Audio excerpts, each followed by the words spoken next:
Evidence दे रहा हूँ, जो आप अधिकारी लोग मुझसे कह रहे हो ना, वो कहाँ गए? खुलेआम बयान दे रहा है ना, भेजो उसको जेल।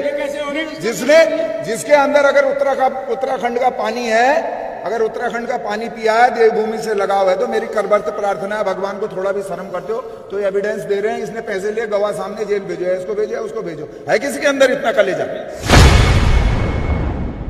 ये मुझे जो सरकार में जो बिंदु है, आप बिंदु पे रहने, आपसे फिर अनुरोध है, जो बिंदु है उन पे उनको काम कराइए, हम यही कहना चाह रहे हैं। उन बिंदुओं पे रहें और उन बिंदुओं पर नहीं रहेंगे। अरे जब कानून का पालन आप भी नहीं करोगे तो हम भी नहीं करेंगे ना।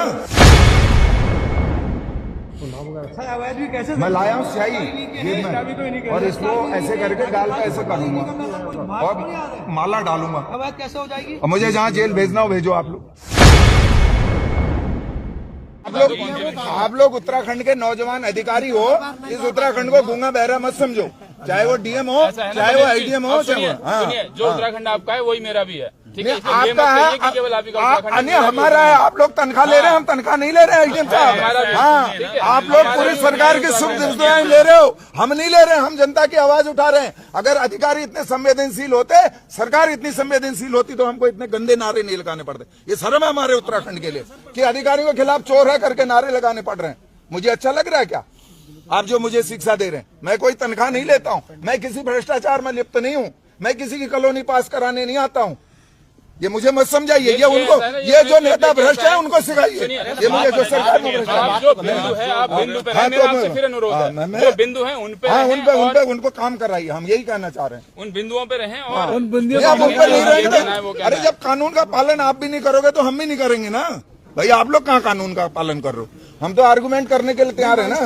पनेरू सर को बार बार बोले, अपने अधिकारी को एक बार नहीं पूछ रहे कि भाई ज्ञापन था कहाँ है, आपका भी तो कुछ क्या उसका हुआ? तो आप लोगों का सिस्टम एडीएम मैंने मिश्रा जी को दिया था उस दिन, वहाँ बैठ के बात हुई थी। ये बोलो ना सब पीछे से, तुम लोग मैंने बोलते क्यों नहीं हो पीछे से? हर बार नया चेहरा आ जाएगा, पब्लिक अपने दो वक्त की रोटी। अरे बात प्राधिकरण से करेंगे भाई, एकदम से थोड़ी बात। वही मैं तभी तो कह रहा हूँ, क्यों बात करना है जबरदस्त? जो सक्षम अधिकारी है उनसे बात करेंगे, सीधी सी बात है। प्राधिकरण से ही बात करेंगे भाई। हाईकोर्ट की कॉपी दीजिए ना। तो प्रशासन अपने सिस्टम से पूछे ना, जो ज्ञापन आया था उसका क्या हुआ, वो भी तो पूछे सर। कोई ये हमसे ही पूछ रहे हैं, वन वे ट्रैफिक अधिकारी को तो पूछ सकते हैं। पिछले बार पैसे लेके करा रखी है कैसे?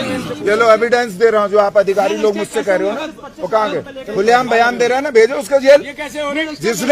जिसके अंदर अगर उत्तराखंड का पानी है, अगर उत्तराखंड का पानी पिया है, देवभूमि से लगाव है, तो मेरी करबर्त प्रार्थना है, भगवान को थोड़ा भी शर्म करते हो तो एविडेंस दे रहे हैं, इसने पैसे लिए, गवाह सामने, जेल भेजो, है इसको भेजो, उसको भेजो। है किसी के अंदर इतना कलेजा? बिल्कुल नहीं है ना कलेजा, तो फिर काहे को जबरदस्ती बात कर रहे हो भाई हमसे? प्रशासन लिप्त है उसमें।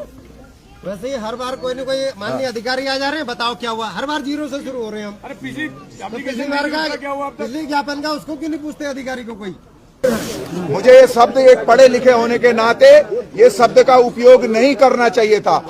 एक राज्य आंदोलनकारी के नाते भी ये शब्द का उपयोग नहीं करना चाहिए था। लेकिन जब भ्रष्टाचार की अति पराकाष्ठा हो जाती, अधिकारी दलाली पे आ जाते हैं, अधिकारी तानाशाही पे आ जाते हैं, अधिकारी पैसे खुलेआम मांगने लगते हैं, तो चोर से चोर कहना पड़ेगा। ये हमारे को हमारा धर्म भी सिखाता है, ये हमारे बुजुर्गों ने भी सिखाया, हमारे पितरों ने भी सिखाया।